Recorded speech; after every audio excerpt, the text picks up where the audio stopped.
Congreso de la Nación. En el recinto, nadie prácticamente. Se ve todo el sector de la bancada de Unión por la Patria y del macrismo bastante vacío.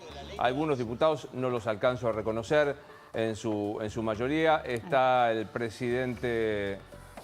¿Esto es vivo lo que estamos viendo arriba? Ah, me están mintiendo como es un paño. Como una criatura, no digan nada. Todo lo que acabo de decir lo retiro. Abajo está en vivo, en la Plaza de los Dos Congresos, la llegada de algunos pocos manifestantes. Veía pancartas que decían no quiten el monotributo social. Y a la derecha también otra de las imágenes, prácticamente normal el día en la ciudad de Buenos Aires.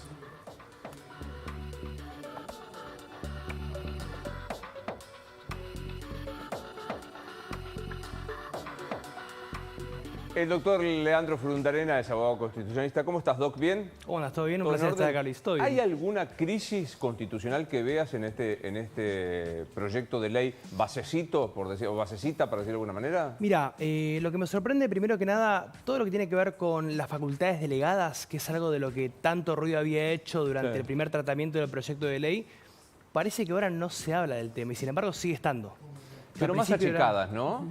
Más acotado, pero yo creo que acá deja en evidencia que este gobierno entiende la forma en cómo debe llevar a cabo una alianza, por decirlo de algún modo, siendo que fue un gobierno que no ganó de forma unificada con otros, sino que se presentó de una manera casi autónoma. Entonces, está entendiendo el juego de la política en el sentido de que tiene que buscar consensos, alianzas.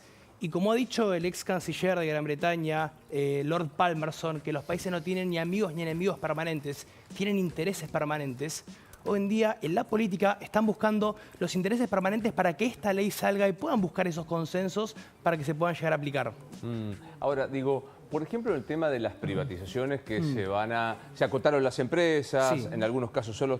Ahí no hay achaque constitucional que pueda hacerse si sale por ley, por supuesto. No hay achaque constitucional y acá tengo un dato importante que tiene que ver con el tema de la privatización, porque mucho se dice, con esto el gobierno busca quedarse con empresas. Vamos a ver qué dice, acotadamente hablando, el artículo 8 de esta nueva ley de bases habla de Nucleoeléctrica Argentina Sociedad Anónima. Es una empresa que ya en 2019 registraba un déficit de 3 millones y contratos de convenio colectivo de trabajo incumplidos. Ni hablar que fue parte de la empresa que tenía los trabajadores a cargo de los proyectos de CAREM y el RA 10, que eran los reactores, que generó una deuda millonaria. Después tenemos en el artículo 9 Yacimientos Petrolíficos Río Turbio, con una deuda que superó los 46 millones de dólares.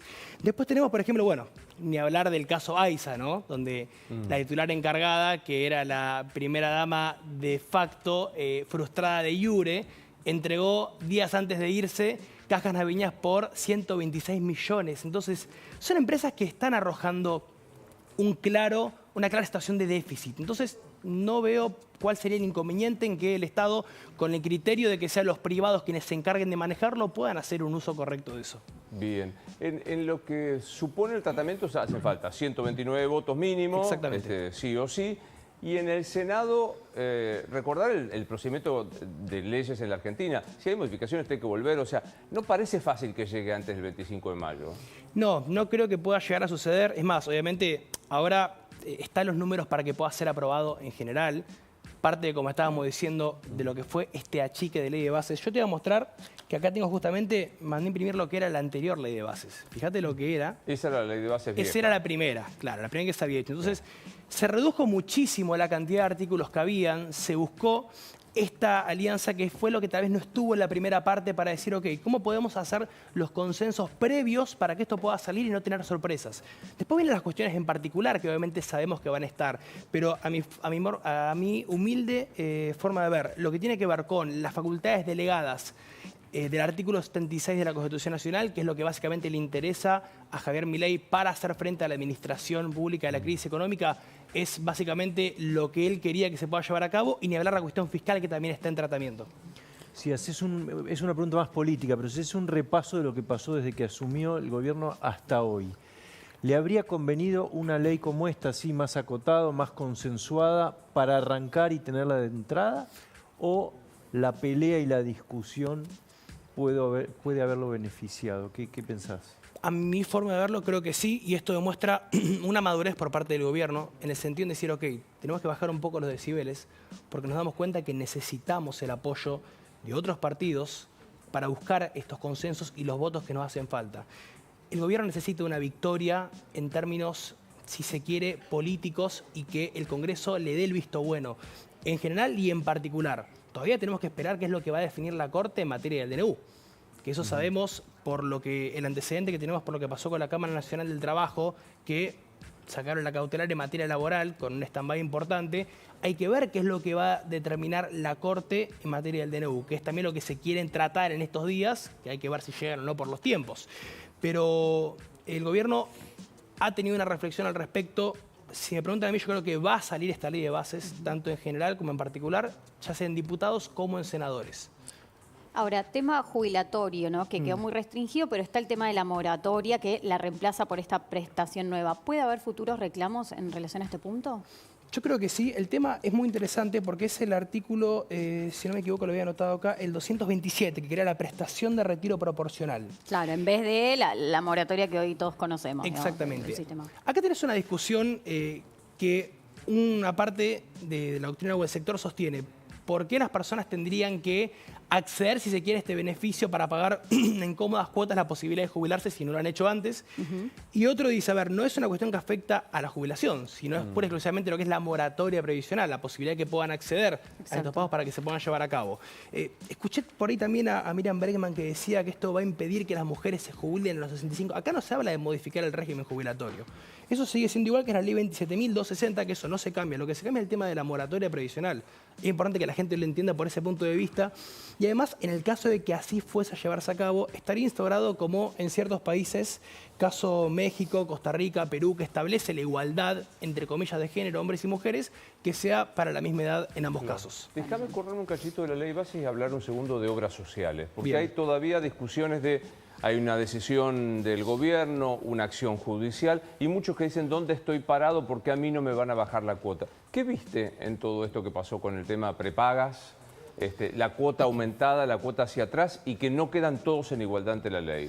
Mira, eso claramente está demostrando un proceso que tiene que ir adaptándose por estos cambios repentinos que se están dando, en gran parte con esta cuestión de dejar que el mercado se regule de forma sola, ¿no? El laissez-faire se quiere dejar ser, dejar pasar. Entonces, hay muchos sucesos o acontecimientos que se van a ir dando. Fíjate lo que pasa con el tema de los precios, por ejemplo. Los supermercados, cómo han ido bajando, caso de las farmacias, cómo se abrió la oferta del tema. Más o menos bajaron los supermercados. Pero bueno, no pasó nunca, o sea, yo no tengo registro de que hayan bajado los precios, siempre estamos acostumbrados. No, pasa a por algún con mala verso. suerte con el supermercado y no vi que bajara nada.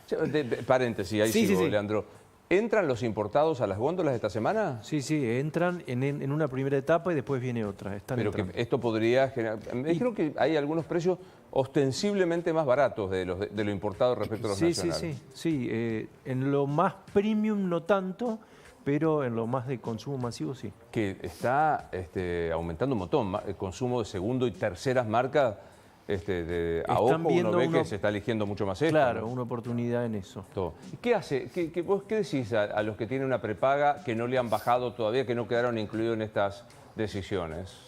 No, a ver, en este caso va a haber que esperar un poco más a ver cómo se va a ir dilucidando porque se van a ir llevando a cabo este tipo de discusiones, pero también hay que entender que, como vimos, esta ley de bases no llegó a salir por lo complejo que era.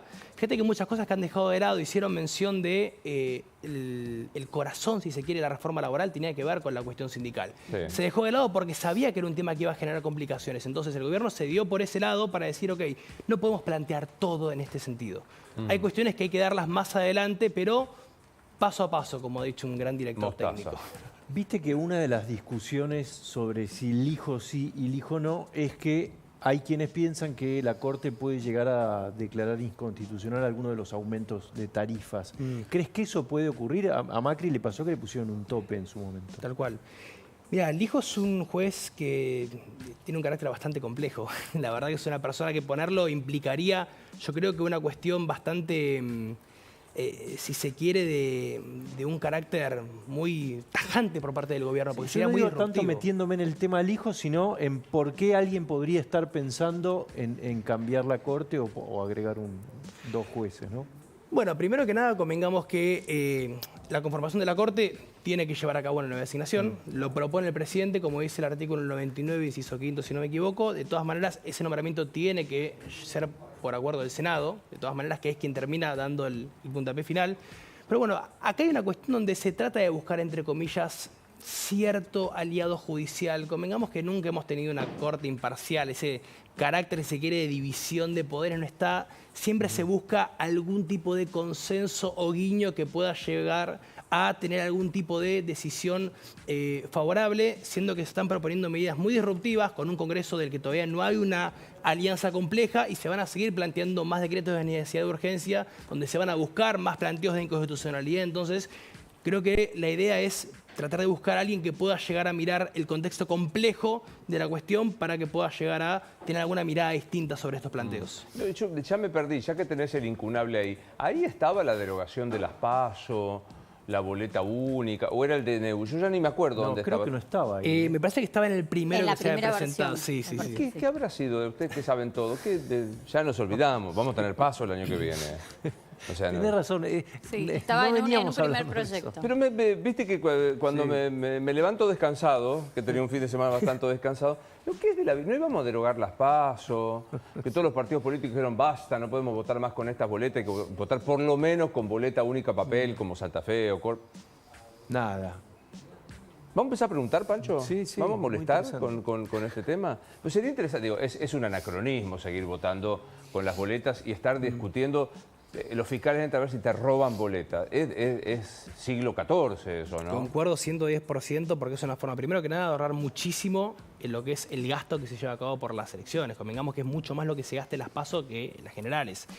Ni hablar la transparencia que generaría, porque vos tenés, por decir, 300 personas en la mesa, ponés 300 boletas. O sea, no hay más, listo. No hay más. 3.50 por si se te daña alguna. Pero Tal cual. Aparte se ha probado, yo me acuerdo cuando apareció la primera boleta en Santa Fe, dijeron, la gente no va a entender. Se vota fácilmente, me acuerdo, sí, hubo la primera elección, se equivocaron el tamaño de la urna porque las papeletas no entraban. Bueno, nada, detalles que se van corrigiendo, pero se votan en todos los lugares del mundo de esta manera. Y con esto bastaría una sola ley, o sea, no está en la Constitución que hay que votar de esta manera. Basta modificar la ley electoral y decir, eliminamos la PASO y usamos boleta única papel, ¿no? La Constitución te dice el artículo 37, si no me equivoco, cómo es el sufragio universal, secreto obligatorio y ya nada está. más. Después, obviamente, tenés estipulado cómo es el régimen electoral que cada provincia tiene. Por ejemplo, en el sistema carcelario tienen boleta única, en algunas provincias también lo tienen instaurado. Entonces, Claro. sería algo de replicarlo, obviamente, en carácter nacional para eliminar un poco la burocratización y corrupción que sabemos existe detrás de... hay una provincia de la cual todos sabemos muy bien donde se volvieron a imprimir las boletas porque no se pudo presentar tal candidato. Entonces, hay cuestiones que suenan medio raras al oído del votante. Pero ya que votan con la manita, la medio manita alzar. muerta, no, esa es otra, pero la manita medio ahí, voten, pónganse todos de acuerdo y voten por unanimidad. Deróganse, personal, ¿qué opinión tenés de las PASO, Leandro? Para mí me parece que no son ni primarias, porque no hay competencia, no son abiertas, todo el mundo va a votar a su partido, a veces son simultáneas y poco obligatorias, porque creo que votó el 60 y pico. ¿Qué opinas de las PASO? Para mí no tendrían que estar las PASO, tendrían que ser una elección interna dentro de los partidos y de esa forma podrían elegir quiénes van a ser los candidatos que efectivamente puedan representar por algún motivo, pero para mí es un gasto innecesario que no tendría que estar. Bien, hoy lanzamos acá en Puente de Nación, deroguemos las PASO, pongamos boleta única papel para la próxima elección 2025. Sí, niña. Tema DNU. Después de la ley bases, ¿cómo crees que va a ser el curso del DNU 70? Con muchos planteos en la Corte, frenada el tema laboral, ¿cómo lo ves? Mirá, yo obviamente como especialista en Derecho Constitucional tengo que decir que con un Congreso que vos lo tenías sesionando tendría que haberse presentado por otra órbita, porque vos tenés una de las imposibilidades que te dice claramente el artículo 99, inciso tercero, que es que no se pueda reunir el Congreso por circunstancias excepcionales que lo impidan y siempre y cuando no regulen cuestiones penales, tributarias, electorales o régimen de partidos políticos. El contenido me parece excepcional. Creo que acá lo que está haciendo el gobierno es tratar de ganar tiempo mientras el DNU está rigiendo. Todavía no se han hecho planteos, salvo algunos casos concretos, Sí. pero todavía la Corte no ha resuelto básicamente porque está esperando a ver cómo va avanzando un poco la cuestión. Termina Sí, siendo más político rechazó que los jurídico. planteos de La Rioja, ¿no? Pero en De La cuanto a lo Rioja que en es cuanto a la CGT y la CTA. en cuanto a lo que es la cuestión laboral, todavía no se, está frenado. Bueno, está a la espera un poco de lo que va a pasar en el Congreso. Yo creo que va a terminar rechazándolo la Corte, porque, y receptando tal vez los argumentos que dijo la Cámara Nacional del Trabajo, que con muy buen criterio dijo, no me meto con el contenido sustantivo, sino con la cuestión de forma, de cómo está diagramado. Que también eso dejó muy descontento a la CGT y la CTA porque no se metió con todo lo que establecía el DNU sobre la cuestión de cómo se iba a regir en materia laboral, sino la cuestión que tenía que ver con el planteo puntual de no era el organismo para tratarlo, sino que lo meta por el Congreso. Entonces creo que de esa forma después se va a buscar acotar algunos puntos del DNU, que lo trate el Congreso, pero hasta que no se modifique tampoco la 26122, que es la ley que crea la Comisión Bicameral Permanente, con que una de las dos cámaras lo rechace, ya queda ratificado. Por eso es que lo quieren tratar ahora en diputados rápidamente, porque ya lo rechazó el Senado. Sí. Que sería la primera vez que se rechace un DNU desde que fue instaurada esta ley. Nunca pasó desde el 2006 hasta la actualidad que se haya rechazado un DNU. Dame un toque que voy a ver qué pasa en el Congreso. Nacho Damonte, muy verde todo por ahí, ¿no? ¿Qué tal, Luis? Bueno, una hora de retraso, ¿sí? Bueno, la labor parlamentaria terminó en horario y concluyó en horario. Finalmente decidieron, se va a votar todo junto, Luis. No va a haber votaciones por separado, tanto la ley de bases como el paquete fiscal, se va a votar todo de entrada, por así decirlo. Lo que sí falta definir, esto se va a saber cuando lleguen al recinto de los legisladores, en este momento lo estoy viendo, está vacío, se va a decidir si se va a votar por ley completa o por artículo, ¿sí?